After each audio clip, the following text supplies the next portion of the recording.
You guys are an embarrassment. You're a damn embarrassment. Fuck your privilege. Fuck your privilege. We need a shutdown.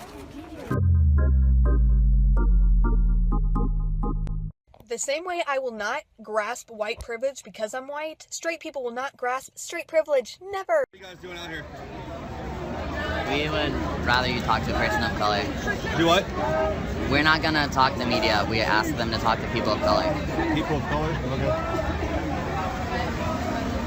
So, the white people are telling journalists to go speak to people of color because they have no rights to speak here, apparently.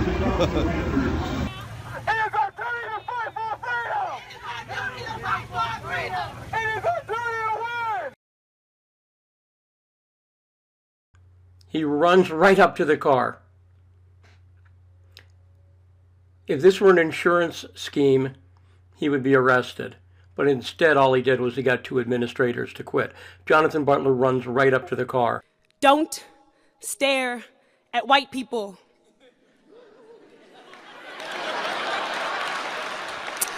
They are not animals in the zoo. 3, when they stare at you like an animal in the zoo, do not be confused.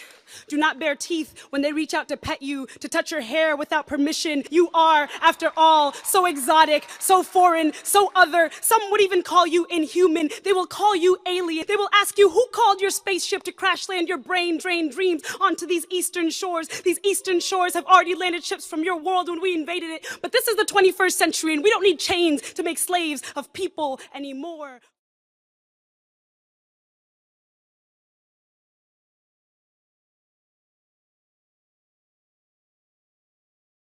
So, I mean, talk about false pretenses of compassion or white savior complexes. So, if you were very saddened by Harambe's death, I understand I was, oppose capitalism and colonialism. Don't just end at condemning the parents of the child who got away. And blame the zoo, oppose the conditions of white supremacist capitalism that have allowed these types of institutions to absolutely thrive. Zoos are actually a pretty perfect embodiment of white supremacy. I want to be very clear that I'm not comparing the victims of human zoos to the victims of non-human animal zoos that we see today. I am talking about human zoos so that hopefully you can see that the oppressor in both of these cases is the same, and that is white supremacist capitalist terrorism. White supremacy also dictates the racist reaction that this story has ignited from the white masses against this black family. Too many people are using the story to perpetuate harmful stereotypes about black motherhood. Literally thousands of people have rushed to call her neglectful and irresponsible. Have you never ever lost track of your child, even for a minute? Herky the Hawk is the University of Iowa's mascot. He dates back to 1948. But a certain professor at the university thinks Herky the Hawk should be, well, put out to pasture. You see, Herky sports a constant grimace, and that aggressive expression might trigger bad reactions from the university's sensitive students. She wrote to the athletics department advocating a mascot reboot. Quote, I believe incoming students should be met with welcoming, nurturing, calm, accepting, and happy messages. However, Herky's angry faces, conveying an invitation to aggressivity and even violence, are not compatible with the verbal messages that we try to convey and instill in our students and campus community, end quote. It's going to be one of the coming questions, how do we even start to decolonize science? Because science is true because it is science. And my response to that was, if I personally were committed to enforcing decolonization, science as a whole is a product of Western modernity, and the whole thing should be scratched off, especially in Africa. So if you want practical solutions to how to decolonize science, we'd have to restart science from, I don't know, an African perspective, from our perspective of how we've experienced science. For instance, I had a question for all the science people, is there's a place in KZN, Ghana, and they believe that through the magic, the black magic, you call it black magic, they call it witchcraft, others, that you are able to send a lightning to strike someone. So can you explain that scientifically? Because it is something that happens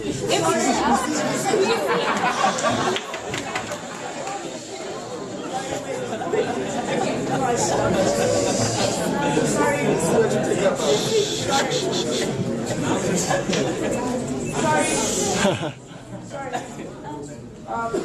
need to address you directly. When we started this, we agreed on certain house rules. Okay. And by you doing that, you're disrespecting the sacredness of this space. And so I'd like to ask you to first please apologize to the panel directly. And then number two, understand the rules that we went by in this space. Please. Okay, very sorry to the panel.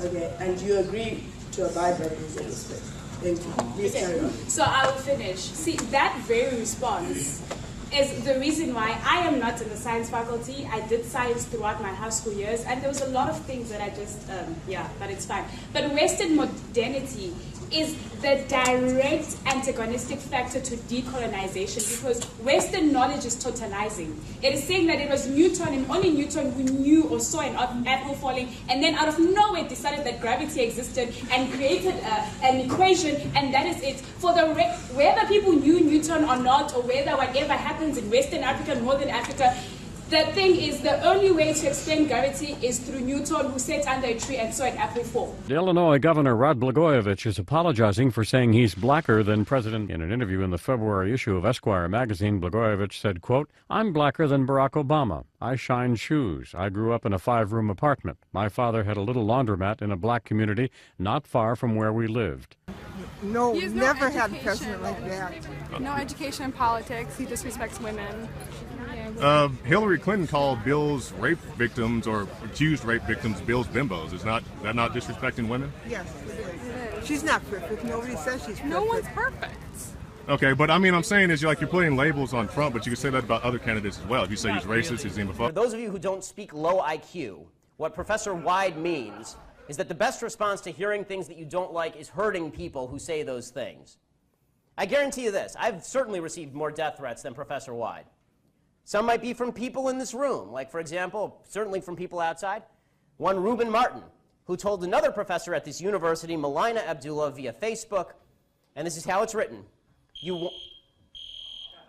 And there it is, gang. Guess what? You know what? They're not going to stop us. If you don't own this space, you're not entitled to this space. You're not entitled to just come, spew hate, create violent rhetoric, and make the campus unsafe and uncomfortable. Our media, Okay. Our media has adopted a practice of not displaying or talking about criminal names, about people who perpetuate terror and trauma on American citizens. All right. We don't even mention their names or show their faces in the media when they do horrible things. Right. Why do you think it's okay to provide a space and a platform in your position to people that we have already expressed are here violently?